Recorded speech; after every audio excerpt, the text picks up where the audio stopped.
ఒక్కసారి కొమ్మూరి గోల్డ్ కి కాల్ చేయండి. తాకట్లో ఉన్న మీ బంగారాన్ని విడిపించి మార్కెట్ ప్రైస్ కి వాళ్ళు కొనుక్కుని మిగతా డబ్బులు మీకు ఇచ్చేస్తారు. హలో అండి, అందరికీ నమస్కారం. నేను మీ కట్టా కార్తీక్. అమెరికా వెనిజులా దేశ అధ్యక్షుణ్ణి ఎందుకు అదుపులో తీసుకుంది?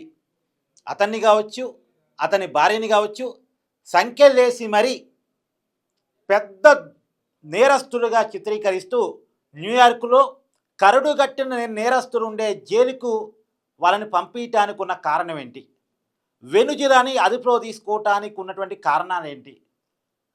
వెనుజులా దేశ అధ్యక్షుడిని ఏకంగా అదుపులో తీసుకోవడం ద్వారా లాటిన్ అమెరికా దేశాలకు ట్రంప్ పంపించినటువంటి వార్నింగ్స్ ఏంటి? ఈ వీడియోలో మాట్లాడుకునేటువంటి ప్రయత్నం చేద్దాం. భారత కాలమానం ప్రకారం శనివారం సాయంత్రం పూట అమెరికా ఆర్మీ హెలికాప్టర్స్ డైరెక్ట్గా వెనుజులా రాజధాని కొరకసులోని ఆ దేశ అధ్యక్షుడైనటువంటి నికోలస్ మదురై భవనం మీదకి దిగాయి. అమెరికా ఆర్మీ హెలికాప్టర్స్ డైరెక్ట్గా వెనుజులా ప్రెసిడెంట్ భవనం మీదకి దిగాయి. వెనుజులా ప్రెసిడెంట్ భవనాన్ని మొత్తాన్ని కూడా తమ ఆధీనంలో తీసుకున్నాయి. ఆధీనంలో తీసుకుంటున్నటువంటి విషయాన్ని గమనించినటువంటి ఆ దేశ అధ్యక్షుడు నికోలస్ మదురై సేఫ్టీ రూమ్లోకి వెళ్ళే ప్రయత్నం చేశారు. తనను తాను కాపాడుకోవడం కోసం. తన ఇంట్లో సేఫ్టీ రూమ్ ఉంటుంది. ఏ దేశ అధ్యక్షుడికైనా పరిస్థితులు బాగాలేనప్పుడు తనను తాను రక్షించుకోవడం కోసం ఒక సేఫ్టీ రూమ్ని ఆ దేశ భద్రతా బలగాలు రూపొందించి పెడతాయి. ఏ దేశ అధ్యక్షుడికైనా ఒక భవనం ఉంటుంది. ఆ దేశం అఫీషియల్గా ఇచ్చిన భవనం, అన్ని సెక్యూరిటీస్ ఉన్నటువంటి భవనం ఉంటుంది. దాంట్లో ఖచ్చితంగా ఒక సేఫ్టీ రూమ్ని పెడతారు. అది అమెరికా అధ్యక్షుడు వైట్ హౌస్లో ఉంటుంది. తర్వాత రష్యా అధ్యక్షుడు పుతిన్ ఉండేటువంటి మాస్కో భవనంలో ఉంటుంది. అలాగే వెనుజులా అధ్యక్షుడు కూడా ఉంది సేఫ్టీ రూమ్. ఆ సేఫ్టీ రూమ్లోకి వెళ్ళి తనను తాను కాపాడుకునే దానికోసం ప్రయత్నం చేస్తుండగానే, ఒకవేళ ఆ రూమ్లోకి వెళ్ళినా అమెరికా సైన్యాలను వదిలిపెట్టే కావు, కానీ అతను సేఫ్గా ఉండేదానికోసం ఆ రూమ్లోకి వెళుతుండగానే అతన్ని అదుపులో తీసుకున్నాయి. అవసరమైతే చంపేయటానికి కూడా వెనకాడిపోయే వాళ్ళం కాదు అని చెప్పేసి అమెరికా చెప్తుంది. అమెరికానే డైరెక్ట్గా చెప్తుంది, అవసరమైతే చంపేయటానికి కూడా వెనకాడే వాళ్ళం కాదు అని. కానీ అతను దొరికిపోయాడు. ఈజీగానే అదుపులో తీసుకుంది. నిమిషాల వ్యవధిలోనే తన టాస్క్ని కంప్లీట్ చేసింది అమెరికా ఆర్మీ. నిజానికి 4 నెలలుగా రిక్కీ నిర్వహిస్తున్నారట. ఏంటి కదలికలు ఏంటి, ప్రెసిడెంట్ ఏ రూమ్లో ఉంటాడు, వాళ్ళ ఇంట్లో కదలికలు ఏ రకంగా ఉంటాయి, సెక్యూరిటీ ఎలా ఉంది, ఇవన్నీ కూడా 4 నెలలుగా రెక్కి నిర్వహిస్తూ అమెరికా చాలా ప్లానింగ్ తోటి ఎవరికి తెలియకుండా ఒక్కసారిగా దాడి చేసి వెనిజులా ప్రెసిడెంట్ని వాళ్ళ సతీమణ్ణి అదుపులో తీసుకున్నారు. ఇప్పుడు అమెరికా చెప్తుంది ఏంది, వెనిజులా దేశం నుంచి అమెరికా దేశంలోకి చాలా పెద్ద ఎత్తున డ్రగ్స్ వస్తున్నాయి. దాదాపు 350 కోట్ల వ్యాపారం జరుగుతుంది. ఈ 350 కోట్ల రూపాయల వ్యాపారం చేసేటువంటి డ్రగ్స్ మాఫియాకి ఈ వెనిజులా అధ్యక్షుడైనటువంటి నికోలస్ మదురై నాయకుడు. నికోలస్ మదురై మీద అమెరికాలో 2020లోనే కేసు ఉందట. 2020లోనే కేసు ఉందంట. ఆ కేసు ఆధారంగా మేము అదుపులో తీసుకున్నాం అని అమెరికా చెప్తుంది, ట్రంప్ చెప్తున్నారు. ఇప్పుడు ఒక డ్రగ్స్ మాఫియా వెనిజులాలో ఉంది, వెనిజులా కేంద్రంగా నడుస్తుంది. ఇంకా చూడండి, వెనిజులా నిజానికి దక్షిణ అమెరికాలో ఉంటుంది. దక్షిణ అమెరికాలో భాగంగా వెనిజులా కంట్రీ ఉంటుంది. చాలా చిన్న దేశం, 3 కోట్ల మంది మాత్రమే ఈ దేశంలో ఉంటారు. అంత చిన్న జనాభా ఉన్నటువంటి చిన్న దేశం అది. భూభాగం కూడా చాలా తక్కువగా ఉంటుంది. ఆ దేశం అమెరికాను తట్టుకొని నిలబడగలిగేటువంటి దేశం కాదు. అమెరికాతో యుద్ధం చేయగలిగేటువంటి దేశం కాదు. అమెరికా ముందు నిలబడగలిగే దేశం కాదు. కాబట్టే వాళ్ళు ఈజీగా టాస్క్ని కంప్లీట్ చేశారు. వెనిజులా అధ్యక్షుడిని తమ ఆధీనంలో తీసుకున్నటువంటి అమెరికా ప్రస్తుతం తమ ఆధీనంలోనే ప్రభుత్వాన్ని పెట్టుకుంది. ఆ దేశంలో ఉపాధ్యక్షురాలుగా ఉన్నటువంటి వ్యక్తిని తాత్కాలిక అధ్యక్షురాలుగా నియమించింది. వెనిజులా ఆర్మీ కూడా దానికి ఒప్పుకుంది. ఈవెందో వెనిజులా సుప్రీంకోర్టు కూడా దానికి అంగీకారం తెలిపింది. సో అంటే అమెరికా ఒక్కసారి అడిగిపెట్టిన తర్వాత అవతల వాళ్ళకి ఆప్షన్స్ ఉండవు. ఇప్పుడు అమెరికా చెప్తుంది ఏంటంటే వెనిజులా నుంచి డ్రగ్స్ మాఫియా నడుస్తుంది కాబట్టి మేము ఆ దేశం మీద దాడి చేయాల్సి వచ్చింది. ఆ డ్రగ్స్ మాఫియాకి లీడర్గా ఆ దేశ అధ్యక్షుడే ఉన్నాడు కాబట్టి అతను అదుపులో తీసుకున్నాం అనేది చెప్తుంది. కాకపోతే ఇక్కడ చాలా దేశాలు చేస్తున్నటువంటి ఆరోపణ ఏంటి అంటే వెనిజులాలో చమురు నిల్వలు చాలా ఎక్కువగా ఉన్నాయి. గతంలో ఈ చమురు వ్యాపారాన్ని అమెరికా సంస్థలే చేస్తుండే. కానీ వెనిజులాలో ఎప్పుడైతే సోషలిస్ట్ ప్రభుత్వం వచ్చిందో, కమ్యూనిస్ట్ ప్రభుత్వం వచ్చిందో, అక్కడ ఉన్నటువంటి చమురు సంస్థలన్నీ కూడా జాతీకరణ చేయబడ్డాయి. అంటే ప్రభుత్వం చేతిలోకి వెళ్ళిపోయాయి. మొత్తం కూడా జాతీకరణ జరిగింది, చమురు మొత్తం కూడా. ఇక ప్రైవేట్ సంస్థల ఆధిపత్యం లేదు, అమెరికా సంస్థల వ్యాపారం లేదు.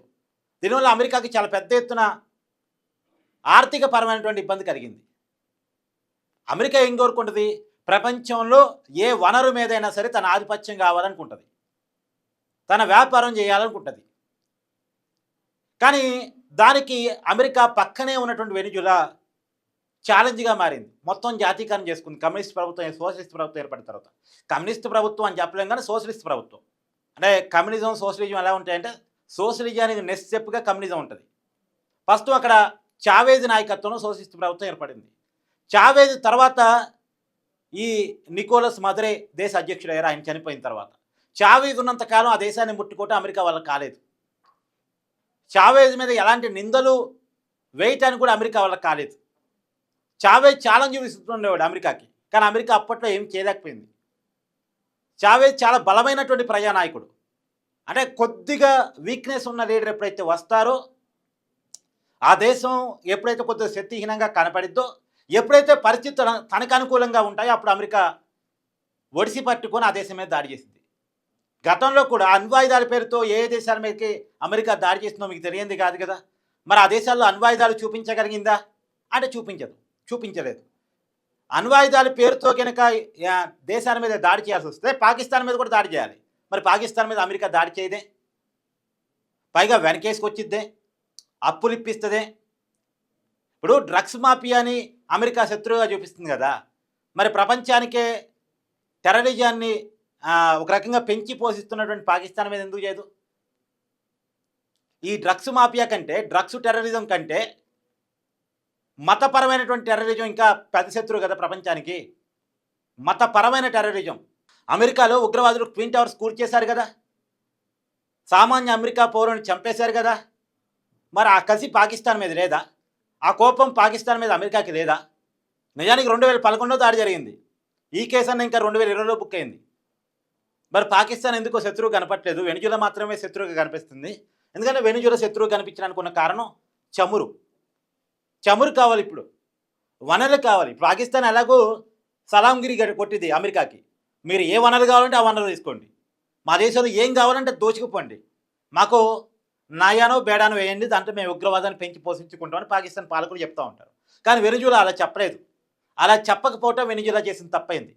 అలా చెప్పకపోవటం, గులాంగిరి కొట్టకపోవటం, ఆ దేశ వనరులని అమెరికాకు అప్పచెప్పకపోవటం, మా దేశ వనరులు మేమే వాడుకుంటామంటాం, ఇలా వెనిజులా చేసిన తప్పైంది.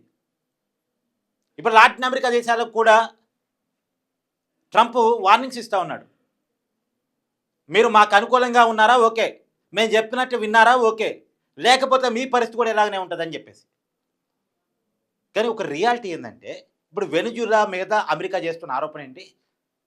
డ్రగ్స్ కదా. నిజానికి వెనిజులాలో డ్రగ్స్ మ్యానుఫ్యాక్చరింగ్, ప్రాసెసింగ్ తక్కువ. అవి ఇతర దక్షిణ అమెరికా దేశాల్లో ఉన్నాయి తప్ప, కొలంబియా లాంటి దేశాల్లో ఉన్నాయి తప్ప, వెనిజులాలో డ్రగ్స్ ప్రొడక్షన్ కానీ ప్రాసెసింగ్ కానీ తక్కువ. ఇది అమెరికా మీడియానే ప్రొజెక్ట్ చేస్తుంది, మళ్ళీ వేరే మీడియా కాదు, అమెరికా మీడియానే చెప్తుంది. వెనిజులా మీద అమెరికా చేస్తున్నటువంటి ఆరోపణని, అమెరికా అధ్యక్షుడిగా ట్రంప్ చేస్తున్నటువంటి ఆరోపణని కొంత అమెరికా మీడియానే కొంత ఖండిస్తూ ఉంది. నిన్న అమెరికాలో ఉన్నటువంటి ఒక ప్రజాప్రతినిధి మాట్లాడుతూ, ఇవాళ మనం వెనిజులా అధ్యక్షుడిని అదుపులో తీసుకున్నాం సరే, రేపు చైనానో రష్యానో, ఇప్పుడు చైనా తైవాన్ ప్రెసిడెంట్ని అదుపులో తీసుకుని ఎంతసేపు చెప్పండి? చైనాకున్న బలానికి తైవాన్ ప్రెసిడెంట్ని ఇలాగే ఆధీనంలో తీసుకుని ఎంతసేపు? మంచి చెడు అనేది మర్చిపోతే రష్యా ప్రెసిడెంట్కి జెలెన్స్కీని అదుపులో తీసుకోవడం ఎంతసేపు? రష్యా ఉక్రెయిన్ మధ్య ఇన్నాళ్ళు పోరాటం జరుగుతుంది కదా, ఏదో అమెరికా యూరప్ అండదండలు ఉండబట్టి ఉక్రెయిన్ ఎంతగానో పోరాటం చేయగలుగుతుంది. కానీ ఉక్రెయిన్ ప్రెసిడెంట్ని తన ఆధీనంలో తీసుకోవడం రష్యాకి ఎంతసేపు? ఇప్పుడు రేపు రష్యా జెలెన్స్కీని, ఉక్రెయిన్ ప్రెసిడెంట్ని ఇట్నే ఆధీనంలో తీసుకుంటే తైవాన్ అధ్యక్షుడిని చైనా ఇలాగే ఆధీనం తీసుకుంటే అమెరికా సపోర్ట్ చేసిద్దా? ఇది ఎవరు ప్రశ్నిస్తున్నారు? అమెరికాలో ఉన్న ఒక ప్రజాప్రతినిధి ప్రశ్నించాడు. అమెరికాలో ఉన్న ఒక ప్రజాప్రతినిధి ప్రశ్నించాడు. సో వెనిజులా అధ్యక్షుడిని అమెరికా అదుపులో తీసుకోవటం మీద, అమెరికా చేస్తున్నటువంటి ఈ సైనిక చర్యల మీద మీ అభిప్రాయాన్ని కూడా కామెంట్ రూపంలో తెలియజేయండి. ఎందుకంటే అమెరికా గతంలో ఆఫ్ఘనిస్తాన్ మీద దాడి చేసింది అణ్వాయుధాల పేరుతో. ఇలా ఆఫ్ఘనిస్తాన్ ఎవరి చేతిలో ఉంది? తాలిబాన్ చేతిలో ఉంది. ఏ ఉగ్రవాదుల పేరు చెప్పి, ఏ అణ్వాయుధాల పేరు చెప్పి ఒకప్పుడు ఆఫ్ఘనిస్తాన్ మీద అమెరికా దాడి చేసిందో, ఇవాళ ఆఫ్ఘనిస్తాన్ మళ్ళీ ఎవరి చేతుల్లోకి వెళ్ళిపోయింది? తాలిబాన్ చేతిలోకి వెళ్ళిపోయింది. మరి అలా ఎందుకు వదిలేశారు? అలా ఎందుకు వదిలేశారు? సో నిజంగా మాట్లాడుకోవాలంటే చాలా ఇబ్బందిగా ఉంటుంది. సో మీ అభిప్రాయాన్ని కూడా కామెంట్ రూపంలో తెలియజేయండి. Thank you.